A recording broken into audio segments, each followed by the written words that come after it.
sing for the come, in His name, in His name, in His name, the peace I see.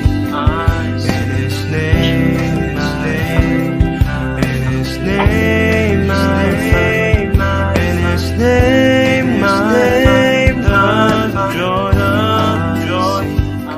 see.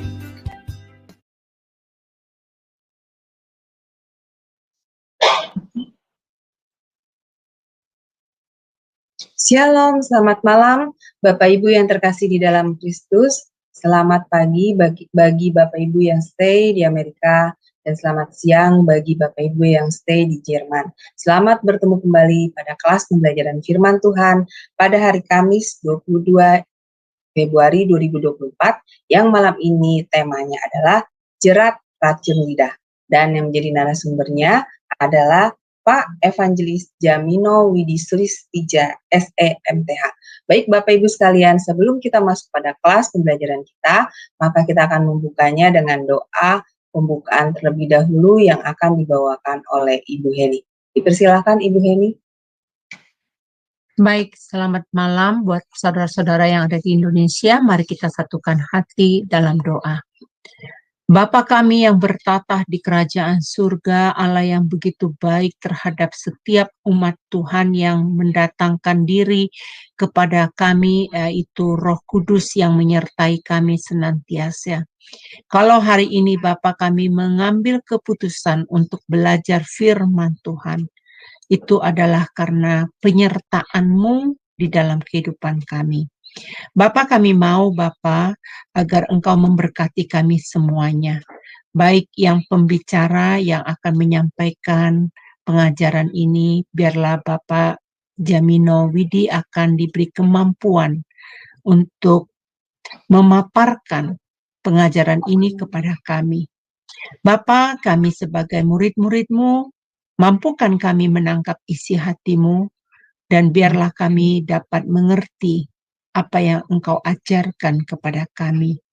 Bapa Sorgawi, berkati seluruh tim yang bergerak di dalam Sema Adonai ini ya Bapa, baik Sister Aling yang sebagai moderator, dan Agus dan Pak Fransung sebagai operator. Setiap kami yang mengambil bagian di dalam pelayanan ini, Engkau menyertai kami. Dan kami serahkan seluruh perangkat kami, internet kami di dalam kuasa-Mu. Dan Bapa, kami sungguh beriman oleh pertolongan-Mu Bapa, melalui Roh Kudus akan memagari acara ini sehingga dapat berlangsung dengan baik. Bapa, terima kasih. Di dalam nama Yesus kami mengucap syukur. Haleluya. Amin. Amin. Baik, terima kasih Ibu Heni untuk doa pembukaannya. Baik Bapak Ibu, sebelum kita masuk pada kelas pembelajaran kita, maka kita akan melihat terlebih dahulu profil dari narasumber kami.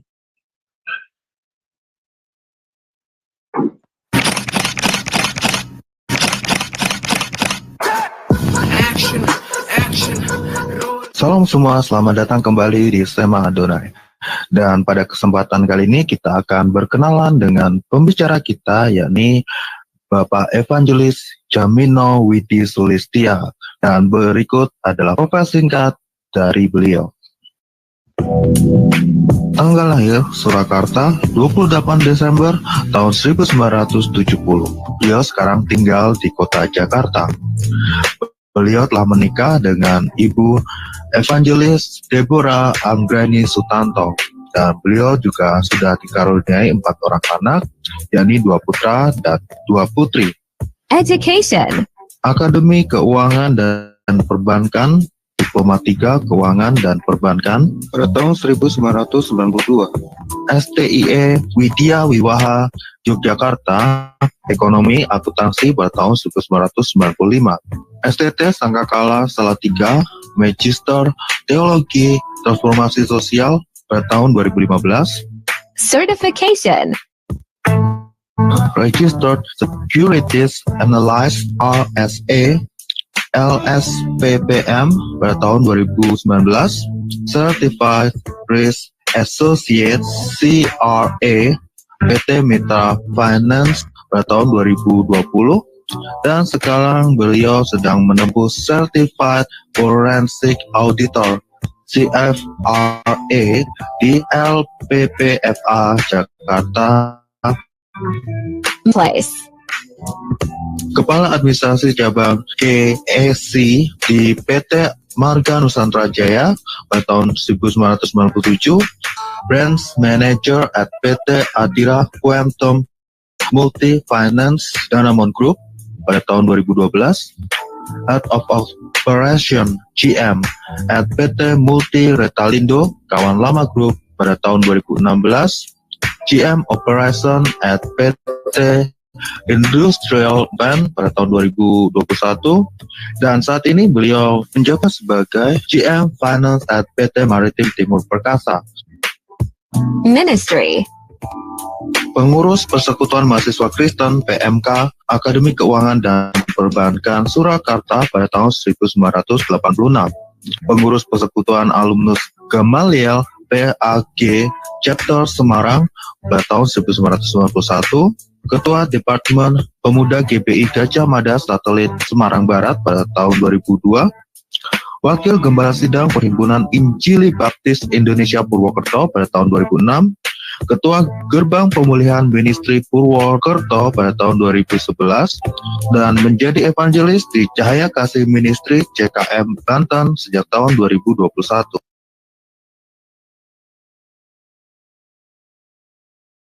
Iya, baik. Itu tadi sekilas adalah profil dari narasumber kami, ya Bapak Ibu sekalian.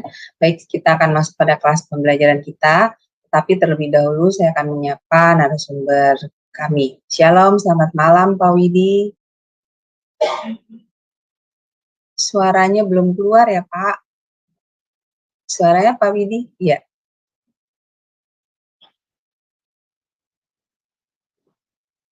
Masih belum keluar ya Pak? Suaranya. Ya, kenapa ya Pak? Audionya tadi kedengaran ya suaranya ya? Iya. Tadi jelas banget, tadi ngomongnya jelas. Sekarang kok sebentar ya teman-teman. Bersabar ya Bapak Ibu. Ada kendala sedikit dengan. Ya, nggak bisa Pak. Apa harus keluar ya Bu? Masuk lagi ya? Gimana? Kurang tahu juga ya. Saya udah share itu, udah berhasil. Nah, sekarang kedengaran. Halo? Tes lagi Pak. Pak. Pakai speaker Bluetooth kah? Atau coba.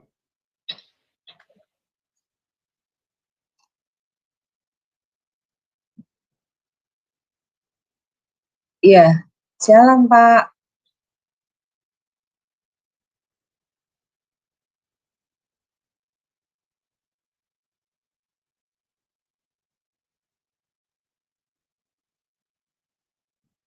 Masih Pak, belum keluar suaranya. Tempat loh keluar ya. Di pilihan itunya kali ya, speakernya coba Pak diklik. Iya, di speakernya diklik. Keluar aja dulu, keluar aja. Oh, berarti keluar dulu ya. Enggak, dia punya itu, dia punya rekam, dia punya perangkat Audio kayaknya ya? ada masalah. Biasanya di audio ya Bu, mungkin audio itu ada pilihan ya. Pak. Ke sound. Di sounds-nya. Sounds-nya coba dilihat di situ.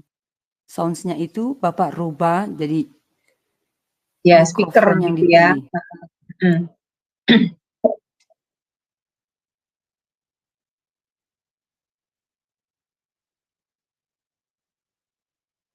Di sounds-nya Klasum ya, Bu Murni ya. Iya. Di sounds. Kalau gini kedengaran Bu? Kedengaran. Sudah Pak. Nah ya sudah. Sudah Bu? Ya. Ya silakan Pak. Ya, shalom, selamat malam Pak Widi. Shalom, Bu. Maaf gangguan. Iya, tidak apa-apa. Bagaimana Pak kabarnya? Semoga luar biasa dan baik, Bu. Iya, puji Tuhan. Bu. Ya, baik. Saya persilakan waktu dan tempat kepada Pak Widi. Dipersilakan, Pak. Baik, saya izin share screen.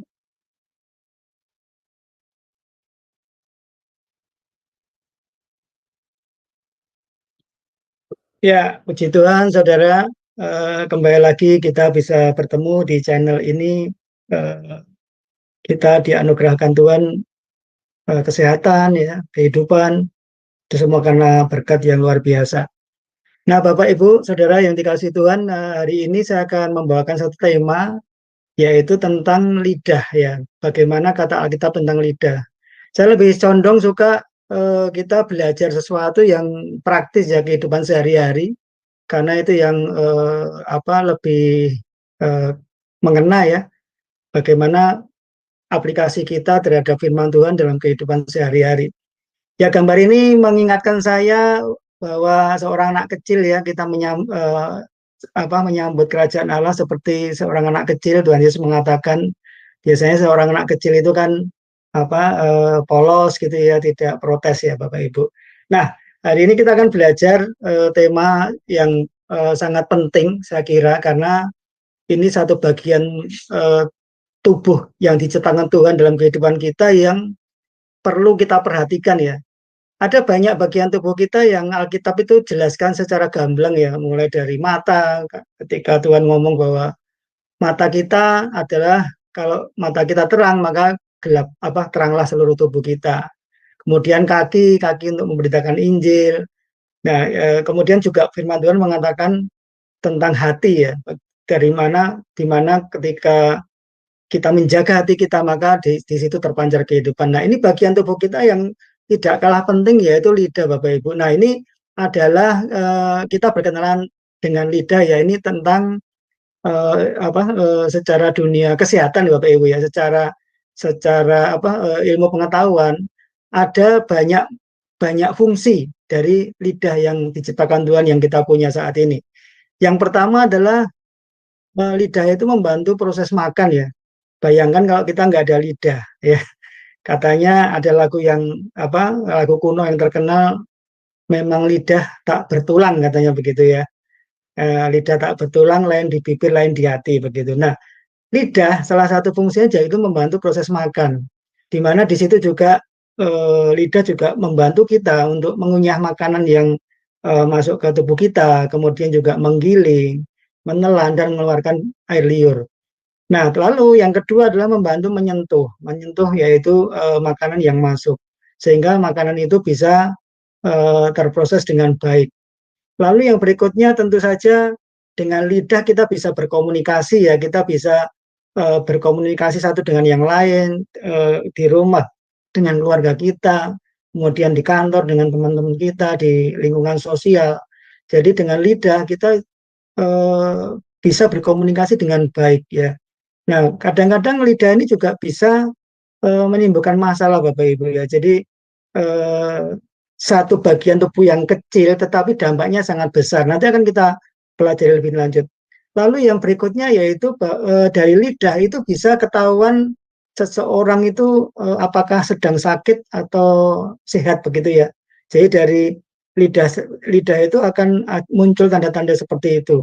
Nah, bagian yang penting ketika lidah juga bisa merasakan, ya, merasakan rasa, ya. Di situ ada bintil rasa, katanya bintil perasa begitu, yang jumlahnya kalau nggak salah 10.000, Bapak Ibu, kecil-kecil yang jumlahnya banyak begitu.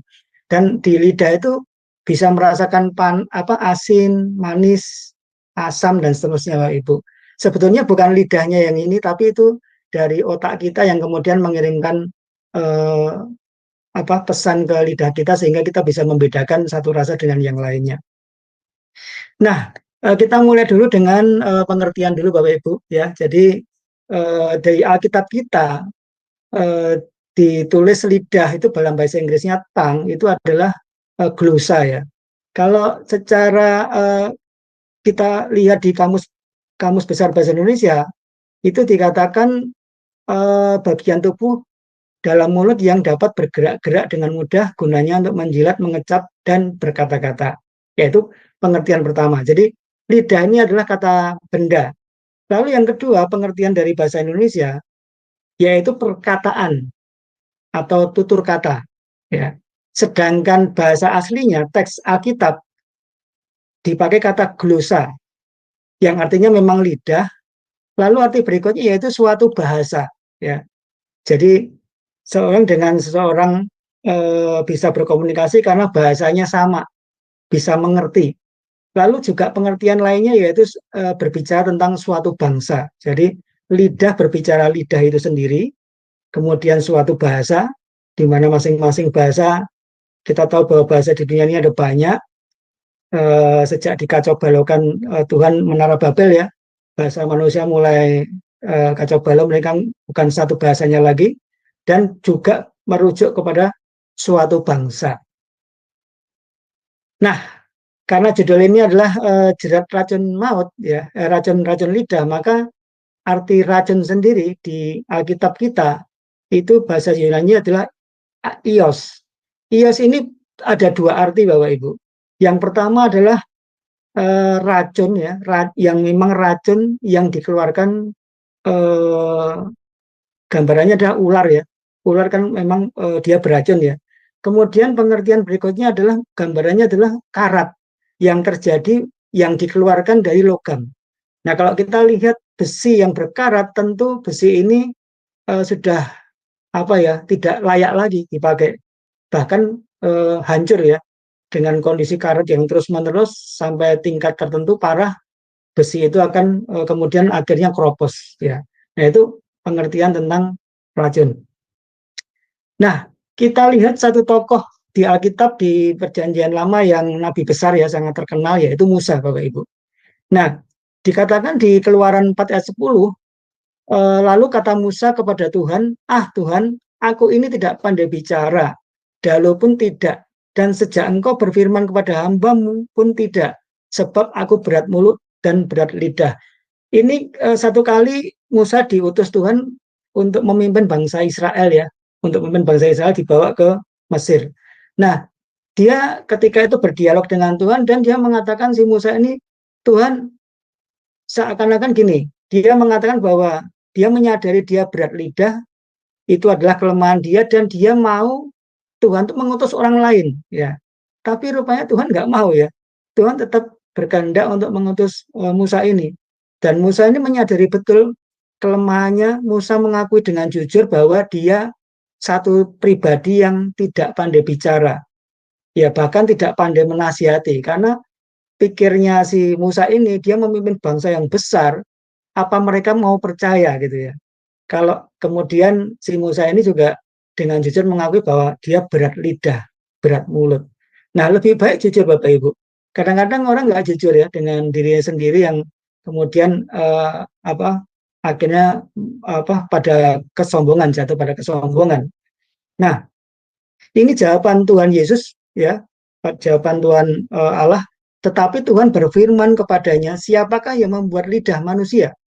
Ya, ini respon Tuhan atas jawaban Musa tadi. Siapakah yang membuat orang bisu atau tuli, membuat orang melihat atau buta? Bukankah aku, ya, ini Tuhan? Oleh sebab itu pergilah, aku akan menyertai lidahmu dan mengajarkan engkau apa yang harus kau katakan. Kalau Bapak Ibu baca satu perikop ini, di jawaban Tuhan ini ternyata tidak berhenti sampai di situ. Rupa-rupanya Musa tetap enggan, ya. Dia bahkan apakah mereka akan percaya, begitu, ya. Lalu kemudian Tuhan kasih dia tanya, ya, apa yang ada di tanganmu? Tongkat. Kemudian tongkat itu sama Tuhan disuruh dilempar begitu jadi ular. Ketika itu Musa lari, Bapak Ibu, ya, takut, ya. Kemudian Tuhan perintahkan lagi bahwa pegang ekornya. Kemudian ular itu kembali menjadi tongkat. Nah, berarti di situ Tuhan berbicara bahwa sebetulnya Musa nggak cuma disertai lidahnya, aku akan menyertai lidahmu dan mengajar engkau, tapi juga disertai dengan tanda mujizat sebetulnya. Tapi anehnya Musa tetap tidak pede, tidak percaya diri. Bahkan akhirnya sampai Tuhan marah, kemudian dikasihlah Harun, ya. Harun ini orang yang pandai bicara, Bapak Ibu. Jadi ini satu perpaduan yang luar biasa. Musa yang tidak pandai bicara, mengakui kelemahannya jujur, kemudian Tuhan kasih partner, yaitu Harun yang memang pandai berbicara. Ya, itulah cara Tuhan, Bapak Ibu. Nah, sekarang kita akan lihat fakta dan gambaran tentang lidah di Alkitab, ya. Nah, firman Tuhan satu-satunya yang membahas detail tentang tentang lidah itu adalah surat Yakobus, Bapak Ibu. Ya, setidaknya ada 5, ya. Yang pertama itu dikatakan lidah itu adalah api, seperti api, kecil tapi bisa membakar, begitu ya. Kalau ada api kecil di satu hutan, maka hutan itu bisa terbakar. Hutan yang demikian luas itu bisa terbakar gara-gara api yang sangat kecil. Kemudian dikatakan gambaran tentang lidah yang kedua, yaitu lidah itu adalah dunia kejahatan, ya. Dimana kalau kita berbicara kejahatan berarti kita tahu bahwa penipuan itu juga ada kaitan dengan lidah. Bagaimana dia menipu orang, kepandaian dia menipu, berbicara. Kemudian dikatakan yang ketiga bahwa lidah itu buas. Kemudian 4, tak terkuasai. Dan yang kelima, yang paling mengerikan adalah bahwa lidah yang diciptakan Tuhan yang sekarang ini ada di diri kita, yaitu penuh racun mematikan, Bapak Ibu. Nah, ini kalau kita nggak pahami betul, maka kita akan jatuh ke dalam satu dosa yang paling mengerikan, ya. Nanti di akhir sesi ini, pengajian ini nanti akan ada satu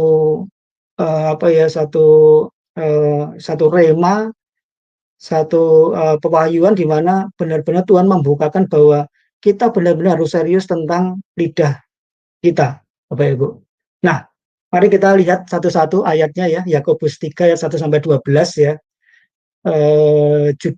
Perikopnya dosa karena lidah, ya Bapak Ibu. Nah, kita mulai dari ayat 1. Saudara-saudaraku, janganlah banyak orang di antara kamu mau menjadi guru. Sebab kita tahu bahwa sebagai guru kita akan dihakimi menurut ukuran yang lebih berat. Jadi guru itu juga ketika mengajar dia dihakimi menurut ukuran yang lebih berat, Bapak Ibu. Jadi tugas guru sebenarnya berat, ya. Kenapa? Karena ketika guru mengajar, dia juga pengajaran itu berbicara tentang yang mengajarkan juga. Jadi firman Tuhan kan pedang bermata dua, ya. Ketika saya menyampaikan ini juga, firman ini juga jadi rema buat saya, Bapak Ibu. Ya, jadi dikatakan di sini Rasul Yakobus mengatakan bahwa guru akan dihakimi menurut ukuran yang lebih berat. Lalu yang kedua, ayat 2, sebab kita semua bersalah dalam banyak hal. Barang siapa tidak bersalah dalam perkataannya, ia adalah orang sempurna yang dapat juga mengendalikan seluruh tubuhnya. Jadi sebetulnya orang yang tidak bersalah dalam perkataannya dikatakan adalah orang sempurna, ya. Tapi permasalahannya adalah kita semua bersalah dalam banyak hal. Kalau orang bisa tidak bersalah dalam perkataannya, dia bisa menjaga perkataannya, maka dari lidah itu dapat juga mengendalikan seluruh tubuhnya.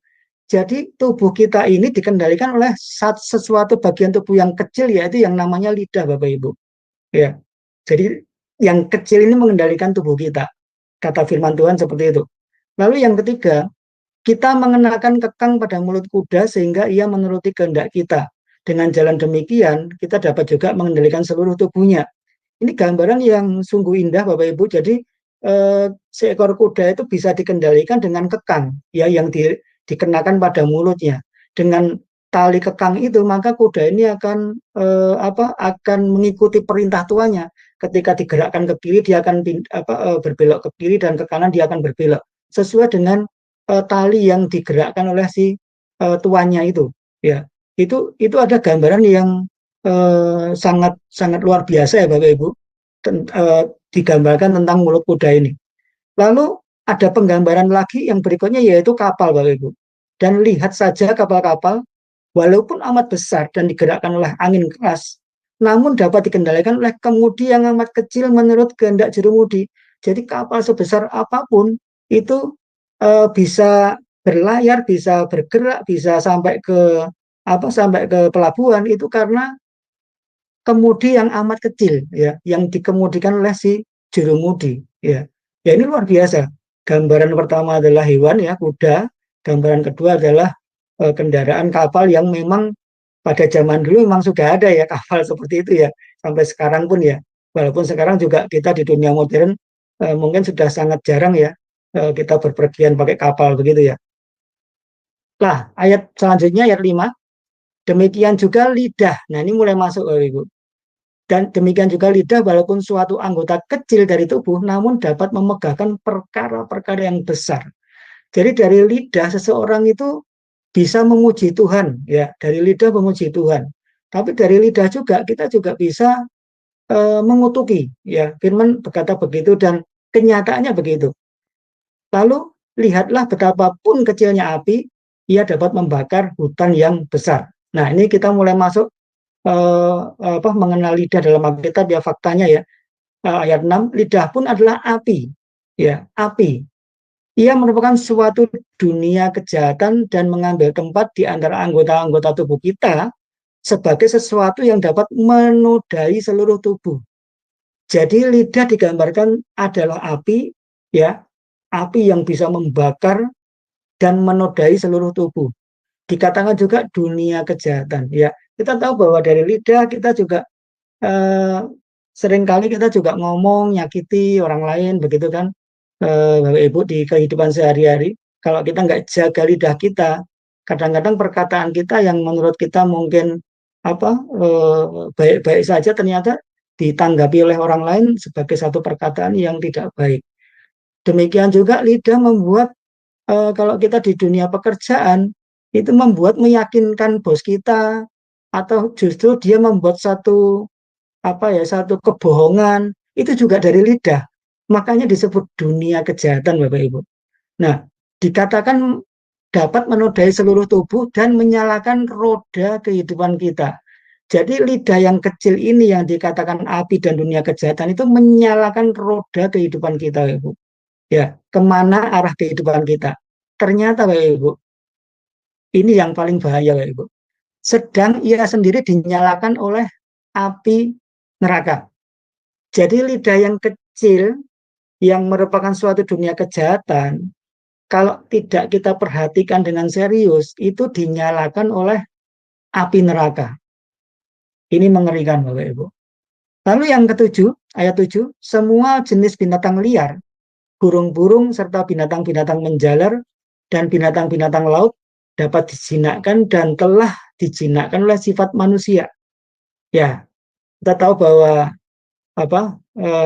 Allah memerintahkan manusia pertama pada itu untuk berkuasa atas semua ya, berkuasa atas binatang, atas tumbuh-tumbuhan dan seterusnya.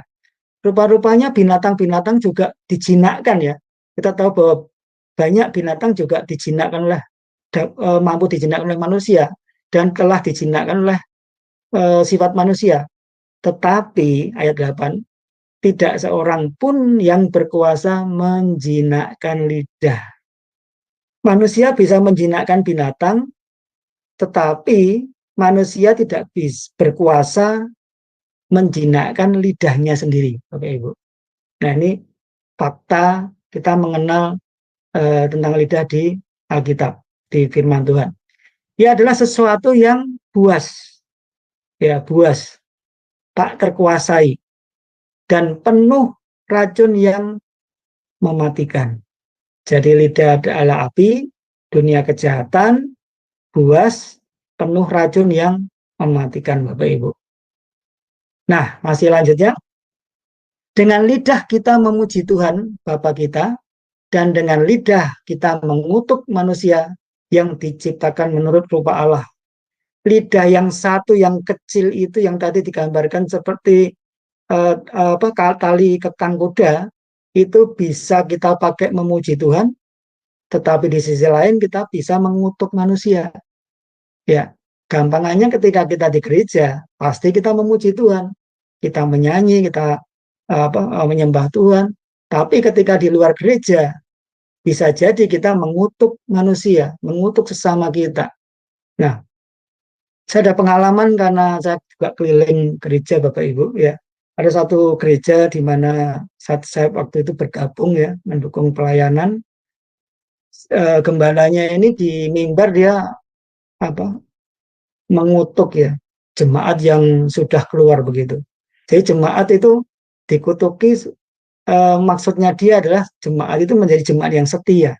Tapi ketika jemaat sudah keluar atau mungkin pindah gereja seperti itu, dia mulai mengutuk itu di mimbar, Bapak Ibu. Mengerikan sekali. Ya, itu kejadian Bapak Ibu. Jadi bukan cerita cerita sinetron begitu. Nah, ayat 10, dari mulut yang satu keluar berkat dan kutuk. Lidah yang tadi adalah api, dunia kejahatan, keluar berkat dan kutuk, bisa memuji Tuhan dan mengutuk manusia.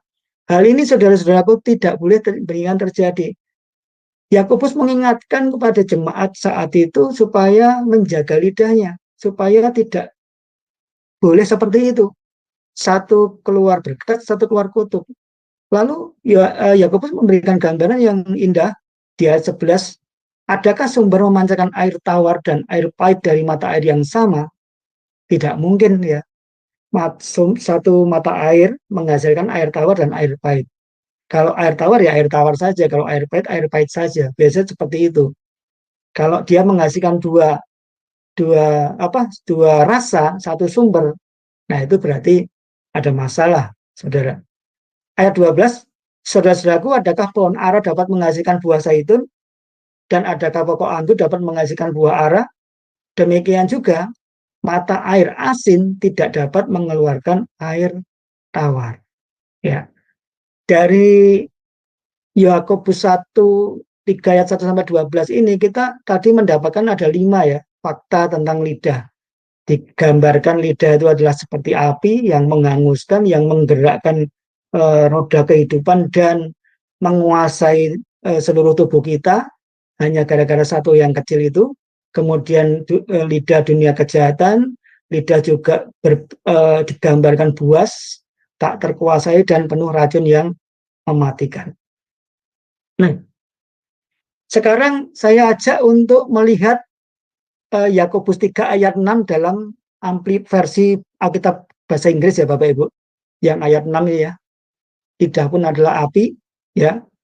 Dikatakan Amplified Bible, and the tongue is in a sense of fire, the very word of injustice and unrighteousness. The tongue is set among our members as that which contaminates the entire body and sets on fire the course of our life, the cycle of man's existence, and itself set on fire by hell, dalam kurung Gehenna. Dengan jelas versi Amplified Bible ini bahasa Inggrisnya dikatakan dinyalakan oleh hell. Ya tadi kan api bahasa Indonesia neraka ya. Ternyata hell ini ada kata Gehenna ya. Nah, kita lihat Gehenna itu apa? Ya. Gehenna atau Gehinom ya secara literasinya adalah lembahnya Hinom maksudnya, atau lembah Hinom adalah sebuah lembah yang terdapat pada tepi barat Yerusalem, tepi barat daya, yang awalnya digunakan sebagai tempat pengorbanan anak-anak. Ya, jadi pada saat itu ada pengorbanan anak-anak dikorbankan di sana. Bapak Ibu bisa bayangkan bagaimana mayat-mayat anak-anak itu di situ ditumpuk jadi satu, dan itu merupakan satu lembah yang mengerikan sekali ya. Kemudian untuk mencegahnya terulang kembali, tempat ini kemudian dirubah jadi tempat pembuangan dan pembakaran sampah. Jadi setelah itu dipakai untuk pembakaran sampah. Nama ini kemudian dijadikan sebagai nama dari neraka dalam agama Yahudi dan Kristen yang kemungkinan terinspirasi dari konsep surga neraka milik agama Zoroastrianisme di saat Israel dikuasai oleh Persia pada abad ke-6 sebelum Masehi. Jadi Gehenna, hell di sini adalah sebetulnya lembah Hinom atau lembahnya Hinom ya. Itu ada di sebenarnya di bawah Bait Allah di Yerusalem Bapak Ibu. Di situ ada semacam rongga begitu. Nah, disitulah yang disebut Gehenna Bapak Ibu. Ya, dalam bahasa Ibrani adalah Gehinom. Artinya adalah ini memang benar-benar hell ya. Karena di Alkitab kita itu ada dua versi istilah yang berbeda ya Bapak Ibu. Nanti kita lihat. Nah, ini adalah satu kejadian yang ya sering dikotbahkan juga ya gereja, yang mungkin ada beberapa yang memang mengkotbahkan ini. Kisah yang menarik yaitu tentang orang kaya dan Lazarus, di mana orang kaya ini setiap hari dia dikatakan firman Tuhan, dia setiap hari berpesta, hidup dalam kemewahan, dan setiap hari itu dia makan minum yang luar biasa mewah, ya. Nah, di situ di muka rumahnya itu ada Lazarus, dan Lazarus ini adalah di situ sebagai pengemis, ya. Dia sudah berhari-hari nggak makan, ya. Ayat Lukas 16 ayat 22 sampai 24. Kemudian singkat cerita, jadi orang kaya itu mati, kemudian Lazarus juga mati, Bapak Ibu. Kemudian matilah orang miskin itu, ini si Lazarus, lalu dibawa oleh malaikat-malaikat ke pangkuan Abraham. Orang kaya itu juga mati, lalu dikubur. Dan sementara ia menderita sengsara di alam maut, ya, ini memakai kata-katanya alam maut, bukan api neraka, ya. Ia memandang ke atas dan dari jauh dilihatnya Abraham dan Lazarus duduk di pangkuannya. Lalu ia berseru, katanya, Bapak Abraham, kasihanilah aku. Suruhlah Lazarus supaya ia mencelupkan ujung jarinya ke dalam air dan menyejukkan lidahku, sebab aku sangat kesakitan dalam nyala api ini. Ini satu-satunya perjanjian baru Injil yang ditulis oleh Lukas. Kalau Bapak Ibu cari di Matius, Markus, dan Yohanes, itu nggak ada, Bapak Ibu. Hanya di Injil Lukas ini. Ya. Jadi di kisah ini sebetulnya orang kaya ini hidupnya berfoya-foya, ya. Dia memakai pakaian yang indah sekali, dan Lazarus yang miskin ini berharap remah-remah atau istilahnya sisa-sisa makanan yang jatuh dari si orang kaya ini.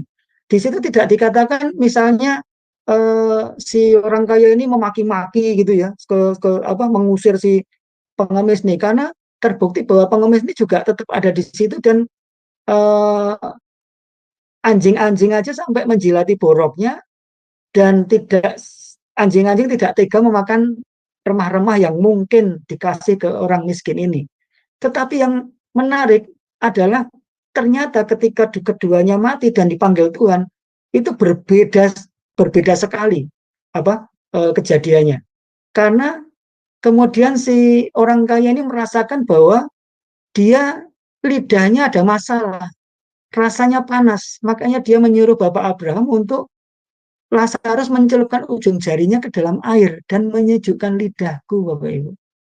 Tadi ingat, ya, lidah bukan hanya sekedar soal lidah, tidak hanya berfungsi sebagai komunikasi aja, tetapi lidah juga untuk menolong manusia untuk makan, mengunyah makanan. Ya. Ternyata orang kaya ini ketika dia mati dikubur di alam maut sana, dia mengalami satu siksaan yang luar biasa di mana lidahnya rasanya panas. Sehingga dia harus disejukkan oleh Lazarus yang tadinya hidupnya berkebalikan. Lazarus hidup selama dia hidup di dunia, dia kelaparan, ya, mengharapkan remah-remah dari orang kaya. Si orang kaya ini sebaliknya, ketika hidup di dunia, dia bermewah-mewah dengan makanan yang mahal, baju yang mahal.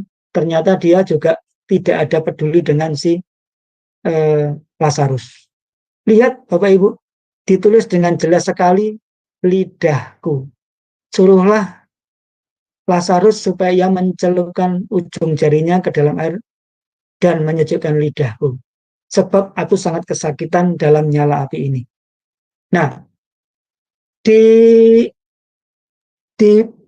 Injil Lukas ini bukan ditulis Gehenna, Bapak Ibu, atau Gena, ya Bapak Ibu, tapi ditulis Hades, ya.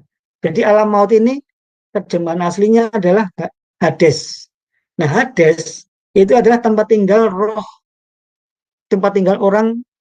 orang yang sudah meninggal, ya. Jadi rohnya ini ketika dia meninggal, nanti rohnya itu tempatnya adalah di Hades ini. Di Injil atau Perjanjian Baru sering membedakan antara Hades dan Gehenna atau Gehenna. Misalnya beberapa bagian hanya menggunakan Hades sebagai sinonim untuk kematian atau kuburan. Jadi Hades ini adalah tempat tinggal roh orang yang meninggal, dia tinggal di situ berbicara tentang kuburan atau kematian. Tetapi Gehenna juga berbicara tentang api neraka. Ya, sebenarnya keduanya ini sama, cuman beda istilah. Nah, yang menarik adalah istilah Gehenna ini muncul 10 kali ya di Perjanjian Baru, dan Hades juga muncul 10 kali dalam Perjanjian Baru. Jadi kedua istilah ini sebetulnya adalah merujuk pada tempat yang sama, yaitu satu tempat yang bersifat kekal, satu tempat penyiksaan yang benar-benar mengerikan begitu. Nah, sekarang kita sudah tahu tadi lidah seperti itu gambarannya secara fakta di Alkitab, dan kemudian tadi secara ilmu, dan secara ilmu bahwa lidah fungsinya seperti itu, Bapak Ibu. Nah, setidaknya ada 3 hal yang yang harus kita lakukan berkaitan dengan lidah kita. Nah, ini 1 Petrus 3 ayat 10 ya. Yang pertama adalah siapa yang mau mencintai hidup dan mau melihat hari-hari baik, ia harus menjaga lidahnya terhadap yang jahat dan bibirnya terhadap ucapan-ucapan yang menipu. Bahasa Indonesia KBBI menerjemahkan menjaga itu dengan kata memelihara atau merawat, Bapak Ibu. Jadi menjaga itu memelihara, merawat. Sedangkan teks asli Alkitab dari kata pausa atau kata dasar pauo itu artinya berhenti. Jadi menjaga lidahnya itu berhenti atau menahan diri. Menahan diri terhadap apa? Terhadap yang jahat. Ya, saya kira yang jahat itu tidak perlu dijelaskan lebih lanjut. Kita tahulah yang jahat seperti apa ya. Ya, kalau kita kehidupan berjemaah dan seterusnya, biasanya kita juga menemukan jemaat-jemaat yang suka gosip ya, suka fitnah. Nah, itu dah jelas ya, termasuk terminologi ini. Nah, kata menjaga lidah ini itu dari kata kerja ya, kata kerja imperatif itu perintah, Bapak Ibu. Jadi menjaga lidah di sini adalah auris, itu artinya sesuatu yang pernah dilakukan, bukan dilakukan berkali-kali ya. Mungkin sekali dilakukan atau pernah dilakukan oleh seseorang, dan merupakan suatu perintah kepada orang ketiga. Ini aktif ya, imperatif aktif, orang ketiga tunggal. Jadi kata ini berbicara tentang orang lain yang harus menjaga lidahnya terhadap kita ketika bersosialisasi dengan kita, berinteraksi dengan kita, supaya kita tidak kena omongan yang mungkin menyakitkan seperti itu. Jadi ini sebenarnya menjaga lidah itu untuk semua. Cuman ini kata ini ditekankan kepada pihak ketiga, orang ketiga tunggal atau dia gitu. Supaya dia juga menjaga lidahnya sehingga ketemu dengan kita itu tidak ada sesuatu yang kemudian tidak enak atau tidak baik, Bapak Ibu. Ya. Nah, jadi apa yang harus kita lakukan? Yang pertama, kalau kita mau mencintai hidup dan melihat hari-hari baik, harus menjaga lidahnya terhadap yang jahat. Nah, apakah orang kaya tadi jahat, Bapak Ibu? Apakah orang kaya tadi jahat, Bapak Ibu? Tentunya, ya dia nggak peduli, Bapak Ibu. Mungkin dia nggak mengutuki si pengemis ini, tidak mengusir. Tetapi ternyata ini berbicara tentang ini, menderita sengsara di alam laut. Apakah tempat Gehenna atau Hades ini adalah hari baik? Nah, berarti sudah tahu jawabannya ya. Jadi kalau mau melihat hari baik, tidak mau melihat Gehenna tadi, ia harus menjaga lidahnya terhadap yang jahat. Ini serius. Nah, berikutnya yang kedua, Yakobus 1 ayat 26, jikalau ada seorang yang menganggap dirinya beribadah, tetapi tidak mengekang lidahnya, ia menipu dirinya sendiri, maka sia-sialah ibadahnya. Kamus Besar Bahasa Indonesia, mengekang lidah atau mengekang itu artinya yaitu mengendalikan ya. Mengendalikan ya.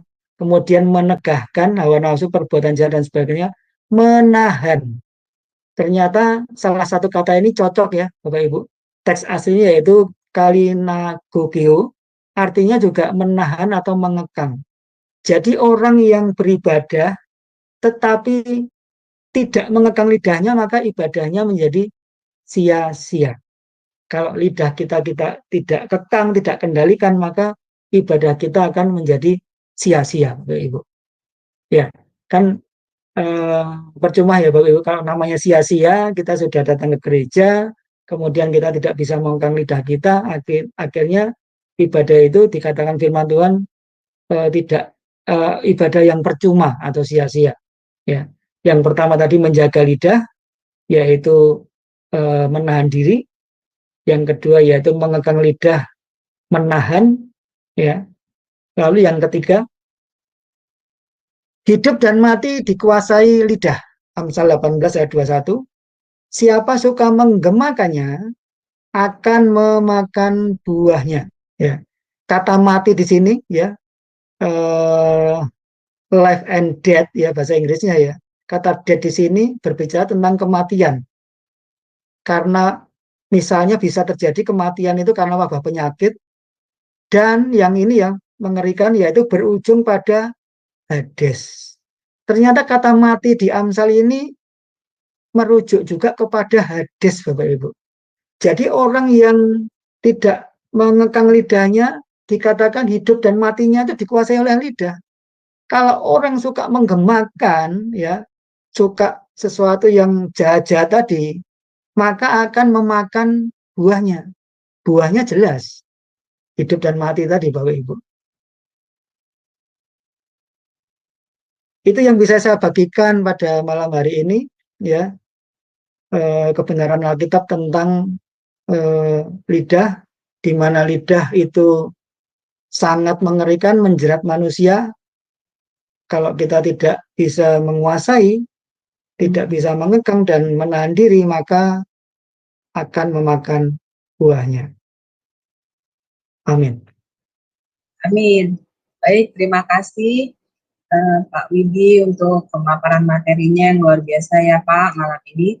Baik, kita nanti akan masuk pada sesi tanya jawab dan diskusi. Tapi sebelumnya saya akan membacakan acara Sema Adonai ke depannya ya.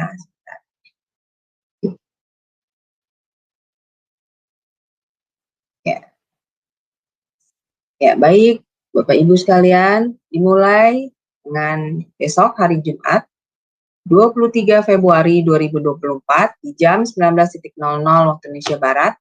Di Sema Adonai akan kembali ada kelas pembelajaran firman ya Bapak Ibu.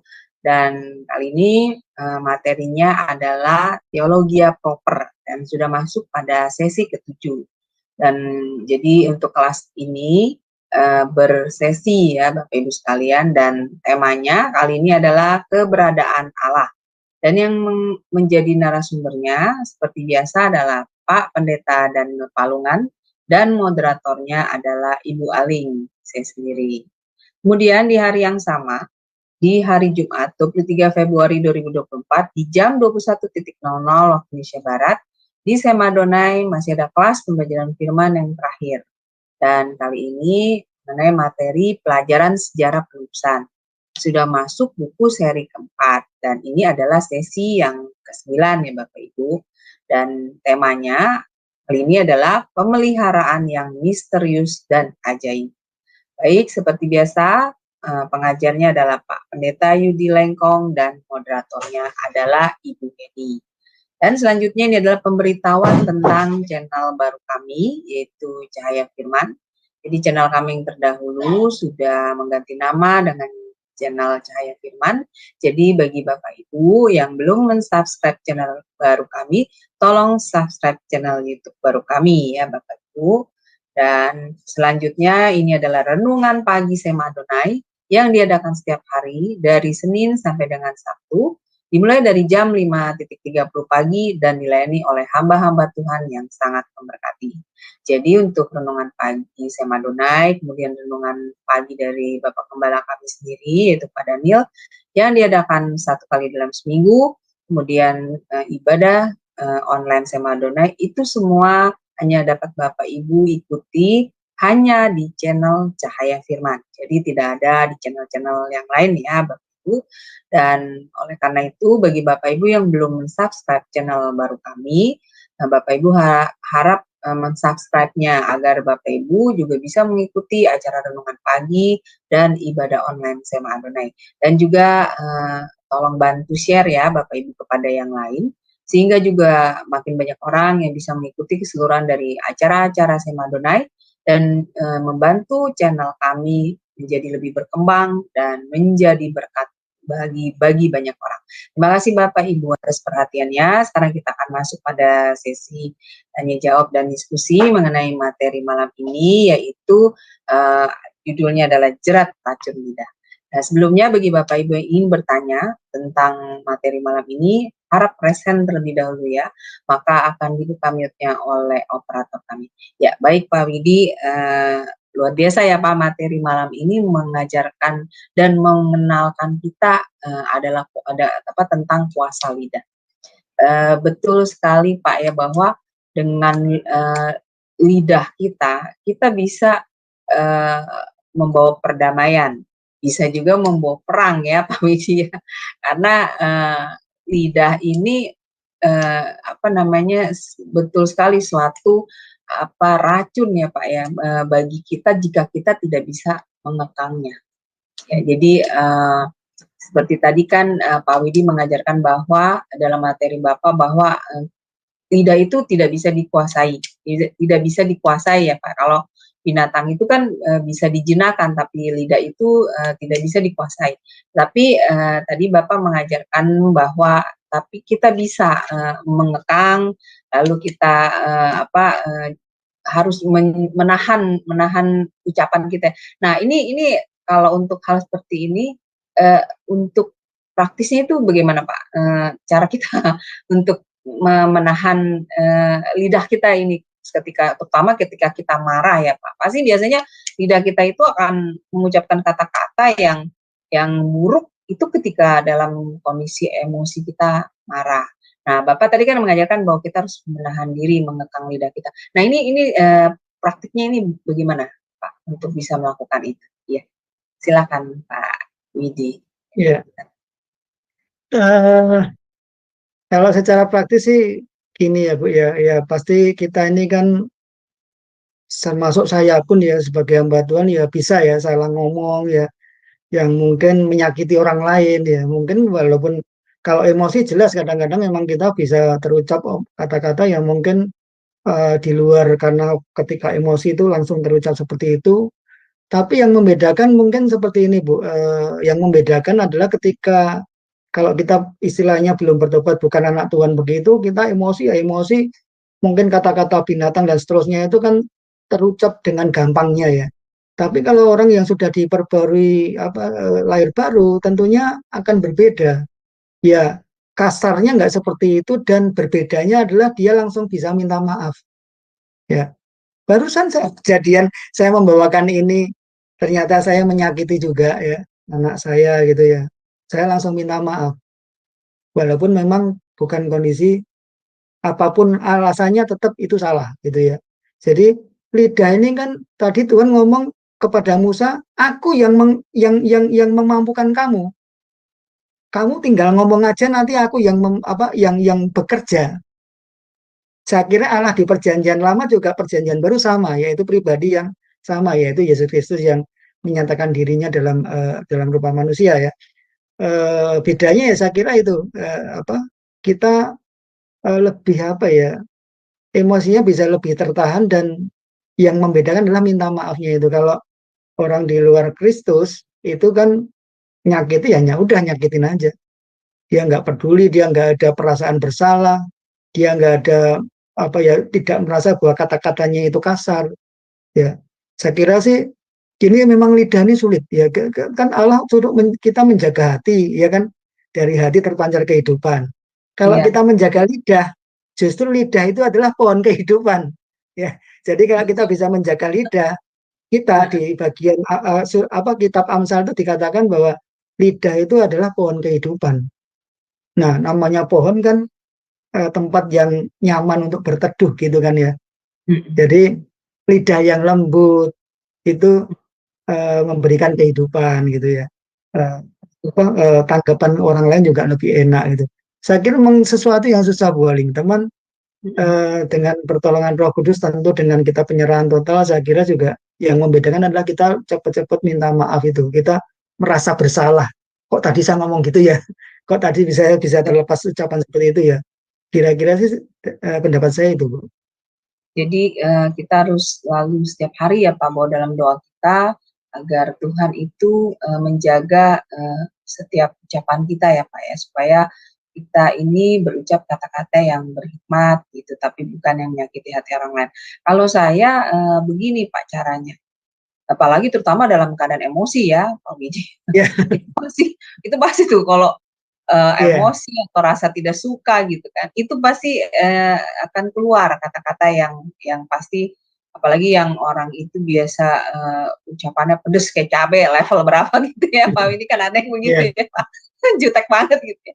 Nah itu kan semua dikarenakan pemicunya sebenarnya adalah emosi ya Pak ya, yang terutama ya pasti karena rasa marah, kecewa, kesal. Jadi kadang tanpa sadar ya Pak Widi, kita ini langsung mengeluarkan kata-kata yang didengar orang itu menyakitkan dan tidak menjadi berkat ya. Kalau saya begini Pak, saya juga bawa dalam doa, tapi kadang-kadang tidak bisa terkontrol gitu ya Pak keluar. Yeah. Jadi saya berusaha untuk sebelum berbicara saya berpikir dulu Pak.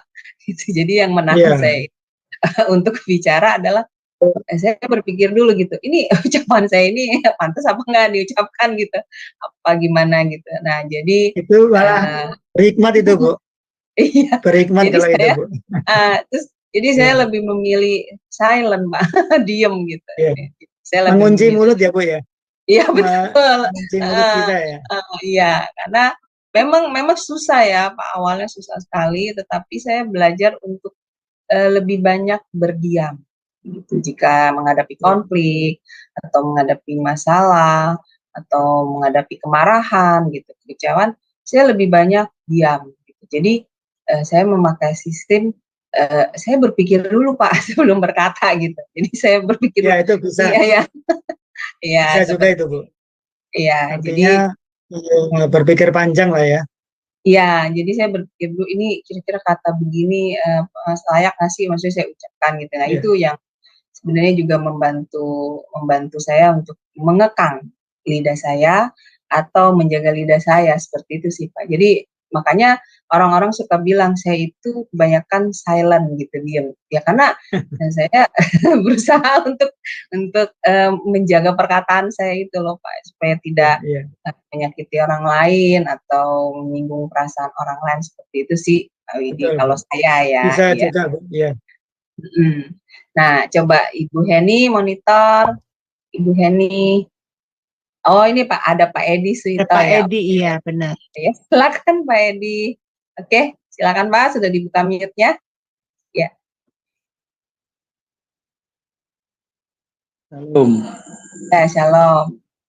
Shalom, Pak Edi. Kita ini Pak ya, ada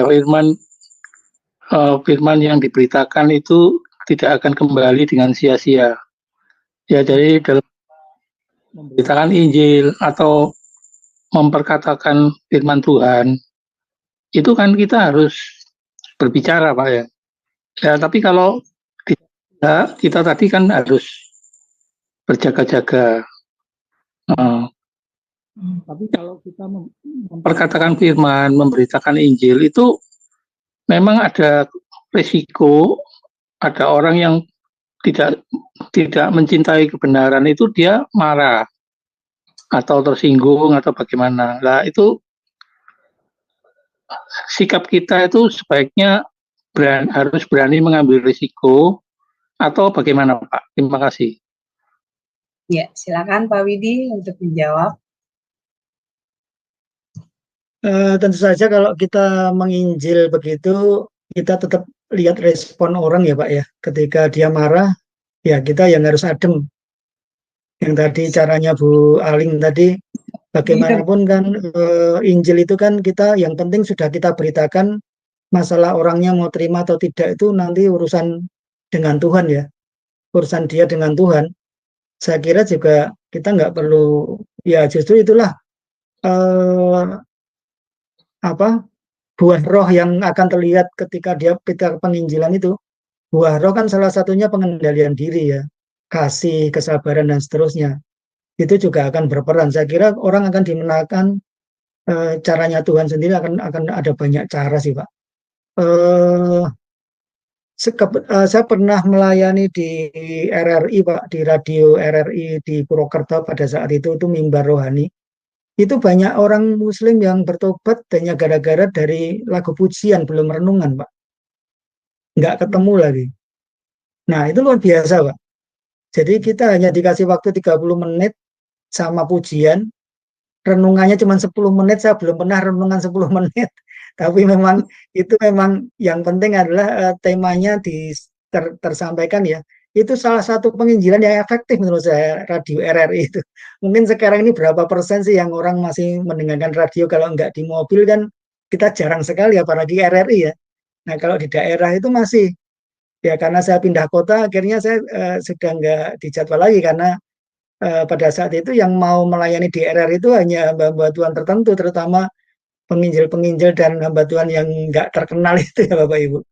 Tapi itu efektif. Saya heran juga, sayangnya nggak ada tim follow up. Kebetulan saya dengan teman saya yang ngajak ini kan juga salah satu organisasi kerohanian juga yang mengasuh radio ini. Saya kira ya respon kita ya kita sabar aja Pak, tidak ikut emosi. Yang penting adalah tugas kita sudah disampaikan, nanti selebihnya adalah Roh Kudus yang akan bekerja. Ya, bagaimana? Tunggu, sebentar. Saya buka dulu ya mute-nya. Pak Edi tadi ya. Ya, silakan Pak. Bagaimana Pak Edi? Oh iya Pak, ya terima kasih Pak pencerahannya. Jadi kita ya pokoknya ini aja Pak ya. Sudah ya Pak. Pintar. Ada Pak. Ya kalau dia sudah adem, follow up lagi Pak. Iya betul. Melayani dengan kasih aja. Itu yang membedakan kita dengan yang lain. Ya, baik tadi. Selanjutnya kita kasih kesempatan pada Pak Siagian. Ya, silakan Pak.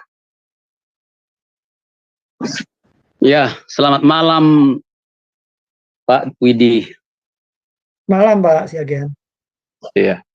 Tadi kan judulnya Jerat Racun Lidah. Itu diambil tadi dari Yakobus 3 ayat 1 sampai 12. Yang saya bisa tadi itu kan yang diterangkan tidak semua, tapi dibaca semua kan ayatnya. Itu yang lebih banyak diterangkan kan tadi di ayat 6. Yang sampai ayat 12 itu kan tadi memang Pak baca, tapi belum ada penjelasan sebagian. Saya mau tanya yang Yakobus 3 ayat 12 itu Pak.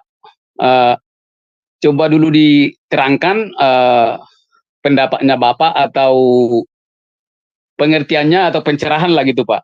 Nanti saya setelah diterangkan saya boleh bertanya gitu. Baik Pak, sebentar Pak, saya buka slide-nya ya.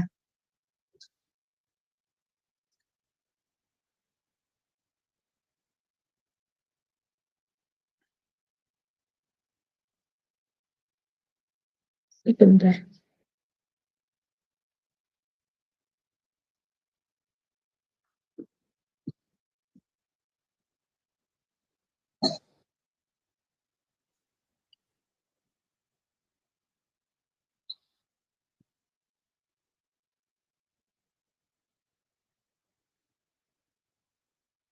Ayat berapa tadi Pak? 12?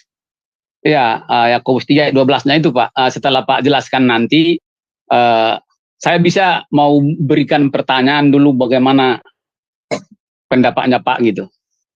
Ya, jadi ayat 12 ini penjelasan dari satu sumber ini Pak, ayat dari mulut yang satu keluar berkat dan kutuk. Harusnya kan nggak mungkin ya Pak. Kalau kita anak Tuhan keluarnya ya harusnya berkat, bukan kutuk. Nah ini digambarkan seperti sama Rasul Yakobus ini digambarkan, adakah sumber, ini sumber mata air ya, memancarkan air tawar dan air pahit dari mata air yang sama, kan nggak mungkin. Kalau air tawar ya air tawar saja, atau air pahit saja. Lalu digambarkan lagi sama Rasul Yakobus ini adalah gambaran pohon. Ini kalau sumber ya, sumber mata air ini pohon. Pohon ara tidak mungkin menghasilkan buah zaitun. Buah zaitun juga nggak mungkin menghasilkan buah ara begitu.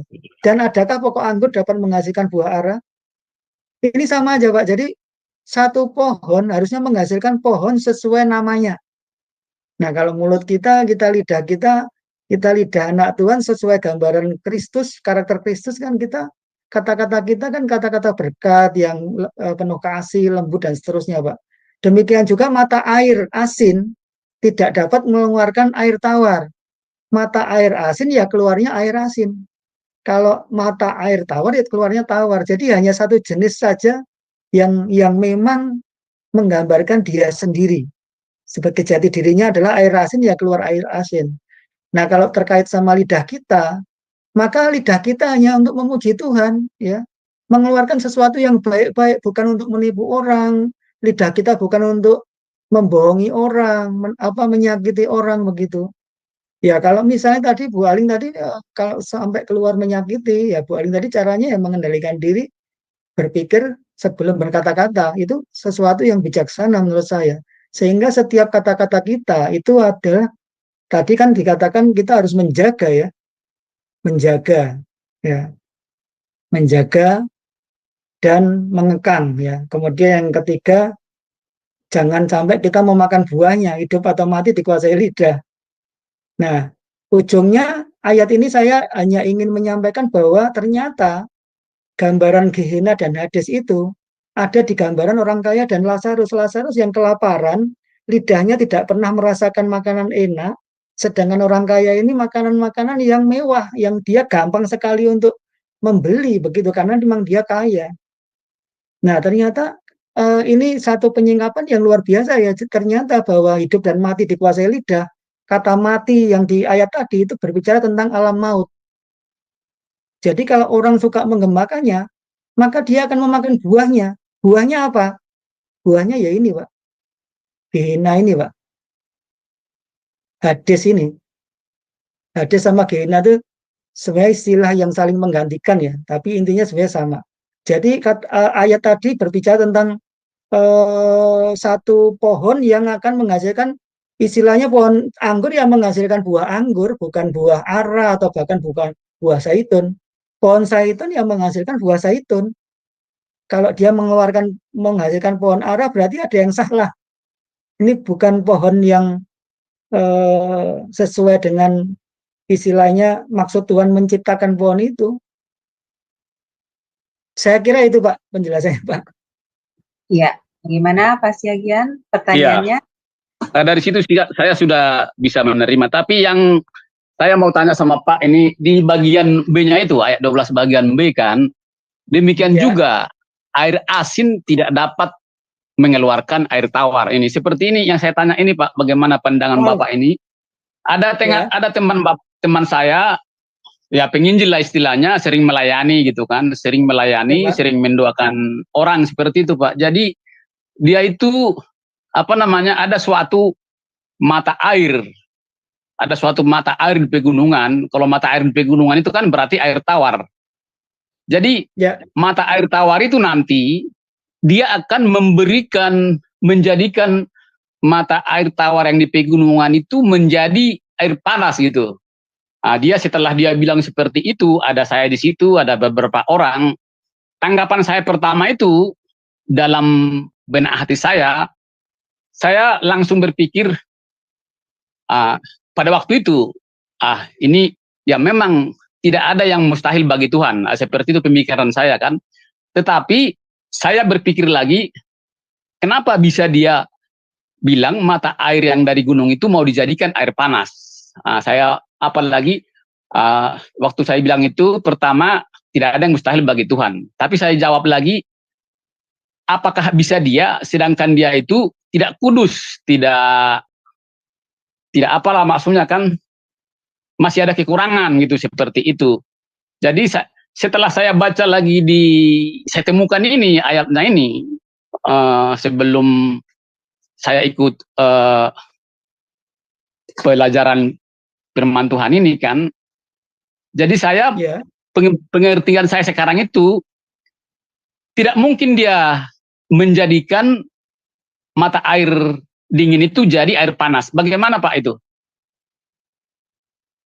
tidak mungkin teman saya itu menjadikan mata air dingin dari gunung itu menjadikan mau dibikin tempat pariwisata dari sumber itu, kecuali misalnya dia bikin jadi pengolahan jadi air panas seperti water heater itu kan bisa. Tapi dia bilang menjadikan dengan caranya dia sendiri dari sumber air tawar itu menjadi air panas. Seperti itu Pak, bagaimana itu? Oh, yang dimaksud dia ini mau menjadikan satu tempat wisata yang kemudian diubah begitu ya Pak? Iya, jadi air pegunungan itu kan otomatis dia air tawar kan, air dingin, air sejuk lah, segar gitu. Jadi dia mau bikin tempat pariwisata jadi air panas dengan caranya sendiri. Jadi orang-orang yang sudah pernah ke sana itu sudah bilang sama dia, di situ Bu, nah, di situ tidak ada air panas kan dia bilang itu. Ada temannya yang jawab, itu jangan tanya, memang tidak ada sumber air panas di sana, tapi dengan cara dia. Dia bilang juga dengan cara saya, dia bilang gitu. Setelah saya baca ini, saya berkesimpulan bahwa dia itu tidak mungkin seperti itu Pak. Bagaimana pandangan Pak?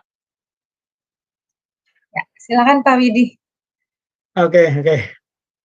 Ya, ini tadi saya kira dia berdoa kayak berdoa mujizat begitu. Saya pikir wah kalau itu udah maksudnya itu mencobai Tuhan ya. Ingat pencobaan di padang gurun itu kan iblis juga mencobai Tuhan ya, di atas bebungan bait tinggi gitu ya. Jatuhkan dirimu kalau engkau anak Allah gitu kan. Saya pikir itu ternyata ini maksudnya adalah tempat wisata yang memang nggak mungkin jadi air panas kan, airnya dingin begitu. Nah, kalau Bapak ini cerita seperti itu ya kita dengarkan aja Pak, kan belum ada pelanjutan penjelasan dia. Caranya seperti apa? Mungkin pakai alat-alat teknologi juga bisa jadi Pak. Mungkin dia belum jelaskan ke situ. Saya kira ya kita tidak perlu terlalu merespon serius lah Pak. Artinya memang ya kalau menurut beliaunya bisa ya silakan aja, tapi kan menurut penduduk situ nggak bisa. Ya mungkin aja beliau punya cara khusus yaitu dari sisi teknologi Pak yang bisa menjadikan air dingin jadi air panas begitu. Entah pakai cara apa, ya mungkin ya. Saya kira ini nggak ada kaitan dengan yang tadi saya pikir dia mau berdoa terjadi mujizat seperti itu ya. Kalau itu kan itu mencobai Tuhan ya. Jadi ya Pak, jadi dia itu mau berdoa gitu. Dia mau berdoa dengan campur tangan Tuhan gitu loh Pak. Itu yang tidak saya terima gitu. Berarti itu. Ya. Itu mencobai Tuhan Pak. Oh jadi, ya itu Pak. Itu. Jadi biar lebih jelas saya gitu Pak. Artinya gini Pak, kan firman Tuhan mengatakan tanda-tanda ini akan menyertai orang percaya, kamu akan minum racun maut, kamu nggak mati gitu kan. Ya kita bukan berarti kemudian kita nantang nih, kita terang-terangan kalau bukan Tuhan yang berkehendak kita tetap mati. Iya. Kan nggak percaya Tuhan loh, enggak loh ya. Tuhan suruh apa enggak?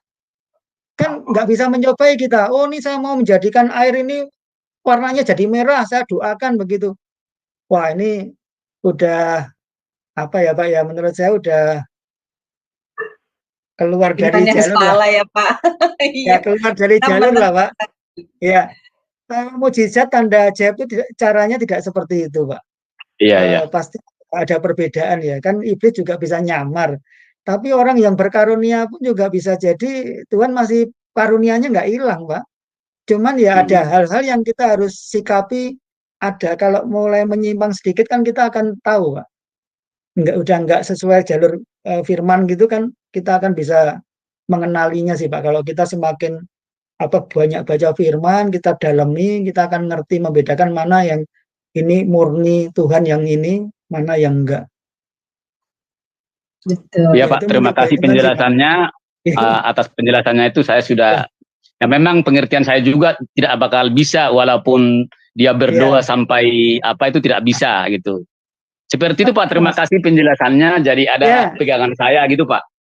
Satu contoh lagi Pak, ada satu gereja besar, saya nggak sebut nama ya Pak, saya kebetulan ada di situ. Nah ini gembala sidangnya itu meninggal Pak. Lalu ada hamba Tuhan lain yang mendoakan supaya bangkit Pak. Nah dalam hati saya diam aja, saya nggak mau merespon karena kalau sudah menyimpang kan kita kerasa ya. Akhirnya apa Pak? Bangkit nggak Pak? Nggak bangkit Pak. Iya. Kan Saya itu dengar itu, Pak. mempermalukan Tuhan, Pak. Kebetulan saya ada di situ. Ya, kebetulan saya sih nggak ikut-ikut karena saya udah di situ memang niatnya adalah ya gembala itu kan saya juga itu gembala saya juga. Saya nggak mau melangkah senekat itu ya. Ya Iya, Pak. Iya, Pak. iman tetap. Tapi kalau sudah keluar dari jalur ya kebetulan memang yang karismatik tuh kalau nggak hati-hati kayak gitu, Pak, menyimpang, Pak. Iya, Pak. Saya karismatik juga, Pak. Iya, Pak. Tapi Terima kasih, Pak. kita harus firman yang murni ya, Pak, ya, firman yang murni. Jangan yang aneh-aneh. Berarti kita juga harus berhikmat ya Pak Widi untuk menerima ucapan-ucapan dari orang lain ya Pak ya. Kita saring juga berarti ini ya, bukan cuma lidah kita yang dijaga, tapi kita juga harus menyadari ucapan orang ya Pak. Kira-kira ini sesuai apa tidak dengan kebenaran firman. Cuman dari pengajaran ini juga memberkati saya, Bu. Artinya gini, Bu, kalau lidah ini hati-hati, serius banget. Kalau kita nggak jaga tadi hadis, Bu. Yang orang kaya Lazarus itu kelihatan sekali. Padahal itu kan nggak terang-terangan berbicara orang kaya ini menyakiti, mengusir si, tapi ternyata lidah nggak cuma untuk ngomong, untuk makan, ternyata nggak ada kepedulian dari si orang kaya ini. Dua-duanya kebalik, satunya disenangkan Tuhan, menderita di dunia, satunya lagi malah mengalami sesuatu yang mengerikan. Karena tadi ayatnya jelas ya, lidahnya, supaya lidahnya itu disejukkan. Nah, ini penyingkapannya seperti itu. Padahal dia hanya menikmati makanan-makanan lezat ya Pak ya, dan si orang kaya itu ya. Iya. Sudah kalau selama hidup nggak terima Yesus ya udah terlambat ya. Dia bersenang-senang mungkin lupa Yesus kali ya. Iya Pak, udah nggak perlu Tuhan gitu loh ya Pak, karena hidup sudah nyaman. Ya baik, gimana Pak Siagian? Iya, sudah jelas. Bu Aling, terima kasih penjelasannya. Ya, silakan Pak Ahok, sudah dibuka mute-nya. Silakan Pak. Ya merespon. Memang orang kadang-kadang ada pendeta merasa dirinya tuh mampu gitu. Nggak apa-apa, dia mau coba, tapi yang malu dia sendiri kan. Udah mati nggak bangkit ya dia sendiri yang dipermalukan oleh orang yang ngelihat. Ya gitu ya Pak. Iya Pak. Memang bisa aja dia mau coba, silakan. Ada pendeta yang gitu merasa dirinya mampu gitu. Silakan aja. bisa terjadi juga sih ya kalau memang benar-benar ya Roh Kudus ada di dalam dirinya kan gitu ya. Bisa, cuman kan kita sebenarnya kita tahu kok diri kita mampu apa enggak kan mestinya tahu kan, gitu. Akhirnya yang dipermalukan ya dia sendiri gitu. Soal air panas itu yang bikin jadi obat bukan air panasnya Pak, air panas yang dari gunung itu mengandung belerang. Kita sering tuh daerah-daerah tertentu ya di Karangbolong situ ada air panas itu dari gunung. Itu bau, kalau kita giniin airnya panas tapi bau belerang. Itu memang manfaat untuk kulit ya, untuk sakit otot-otot kita sering ngerendam begitu bisa sembuh. Tapi bukan kita berdoa itu air jadi begitu. Enggak. Ya. Ada iman yang kelebihan Pak. Di Indonesia banyak, karena banyak gunung meletus gitu kan. Nah, itu ada air yang panas, air belerang. Kadang kita coba telur aja kita taruh matang loh. 10 menit tuh telur matang. Itu yang bakal ngerendam tuh memang. Bakal ngerendam itu ada bau belerang, ada bau belerang. Itu memang alam ya, itu memang dari Tuhan sebenarnya yang ciptain. Ya manusia begitulah ya Pak. Manusia merasa wah gini dia tiru, itu bikinan manusia, kita nggak bisa, itu bikinan Tuhan. Air yang dari gunung meletus keluar panas, nah itu bakal ngerendam untuk menjadi obat gitu. Ya saya sering waktu masih di Indo saya sering masuk ke tempat gitu kita ngerendam gitu. Memang dia untuk komersil dia bikinin kamar-kamar gitu. Airnya disalurin dari situ, dia bikin kamar. Nah kita bayar masuk di kamar ngerendam setengah jam gitu. Gitu aja Ya, respons terima saya, Pak. kasih Pak Ya, Pak Ahok, Mahfud. terima kasih Pak Ahok. Ya, jadi Pak Widi mengenai yang tadi Bapak ceritakan kisah tentang orang yang berusaha berdoa untuk menghidupkan pendeta yang meninggal itu, Pak. Kalau menurut saya sih itu kan memang sudah masih sudah batas umur dia di situ ya, Pak ya. Jadi memang sudah kehendak Tuhan dia dipanggil. Lalu ada orang jemaatnya atau orang gerejanya yang berusaha untuk membangkitkan orang itu ya, jelas itu sudah apa ya, Pak, suatu perbuatan yang salah. Itu karena kan orang itu meninggal memang sudah waktunya dia pulang gitu, ibaratnya dipanggil oleh Tuhan kan, kehendak Tuhan. Kecuali dia mendoakan orang itu yang sakit mungkin ya Pak. Misalnya dia mendoakan orang itu sakit supaya sembuh. Nah itu mengalami mukjizat ya itu memang benar ya Pak, jalannya itu memang kehendak Tuhan. Tapi kalau menghidupkan orang mati ya kalau saya bilang sih ya salah sekali ya Pak, itu kan memang sudah kehendak Tuhan. Kalau di dalam kisah Alkitab itu kan ada yang nabi apa tuh ya Pak yang dia menghidupkan anak kecil yang sudah meninggal, itu kan karena anak itu sakit ya Pak ya, masih muda usianya, dan dia atau orang muda ya Pak yang dihidupkan ya. Nah itu kan memang karena usia dia masih muda. Nah kalau orang ini memang sudah umurnya gitu lalu dia meninggal, itu kan memang udah jelas kehendak Tuhan. Lalu mau ngapain dihidupkan lagi, itu kan jelas salah. Kalau menurut saya benar nggak Pak Widi? Sedemikian. Iya begitu Bu. Memang ya kalau kita nggak cermati banyak yang di luar ini Bu, udah nggak sehat ya. Kan kita harus mengawasi ajaran kita Bu. Betul Pak. Hati-hati gitu. Jangan menyesatkan jemaat. Betul. Karena dengan begitu jelas jadi penyimpangan ya Pak dari iman, berarti ya mengajarkan jemaat memahami imannya dengan tidak benar. Ya baik, luar biasa Pak Widi, tidak berasa sudah waktu sampai 1,5 jam ya Pak kelas kita. Baik, tidak ada yang bertanya lagi, maka kita akan tutup ya Pak Widi kelas kita. Bapak silakan closing statement-nya, lalu pimpin doa berkat bagi kami. Terima kasih Pak Widi. Tuhan berkati. Terima kasih. Closing statement dari pengajaran malam ini ya. Kalau kita menjaga hati kita terpancar kehidupan.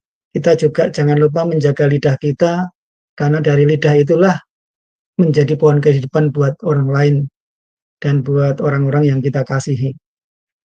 Mari kita akhiri sesi ini, malam hari ini kita akan berdoa. Bapa, terima kasih, Engkau sungguh baik, luar biasa baik Tuhan, Engkau sudah menyampaikan firman-Mu, menjadi rema buat kami semua Tuhan. Tolong setiap kami, anak-anak-Mu yang hadir malam hari ini di channel Cahaya Firman Tuhan, kiranya kami Engkau berikan terus tuntunan supaya lidah kami bisa menjaga lidah kami Tuhan, kami bisa mengendalikannya Tuhan. Tolong Roh Kudus supaya Engkau sendiri yang menuntun kami Tuhan. Terima kasih, kiranya menjadi berkat buat kami semua malam hari ini yang hadir Tuhan. Dan Bapak Ibu Saudara yang kasih Tuhan, mari sekarang pulanglah, kita angkat hati kita dengan membawa berkat yang sempurna dari Allah Bapa Surgawi, kasih sayang yang besar, anugerah keselamatan di dalam Yesus Kristus, dan persekutuan dan Roh Kudus menyertai Bapak Ibu. Diberkati semua usaha Bapak Ibu, pekerjaan, pendidikan, pelayanan, diberkati Tuhan, dibuat berhasil, dan menjadi berkat bagi banyak orang. Terima kasih Tuhan, dalam berkat nama Tuhan Yesus kami berdoa dan mengucap syukur. Haleluya. Amin. Amin. Terima kasih Pak Widi untuk pelayanannya yang luar biasa bagi kami. Semoga pelayanan Pak Widi selalu diberkati Tuhan lebih dan lebih lagi menjadi berkat bagi banyak orang. Amin. Baik Bapak Ibu sekalian, terima kasih sudah stay bersama kami sampai selarut ini. Kelas ini di minggu depan akan tetap ada ya Bapak Ibu, di hari yang sama, di hari Kamis dan juga di waktu yang sama, yaitu pukul 21:10 waktu Indonesia Barat dengan tema-tema yang menarik lainnya. Baik, terima kasih Bapak Ibu sekalian. Selamat beristirahat. Tuhan berkati. Shalom, shalom, shalom. Shalom, Tuhan berkati.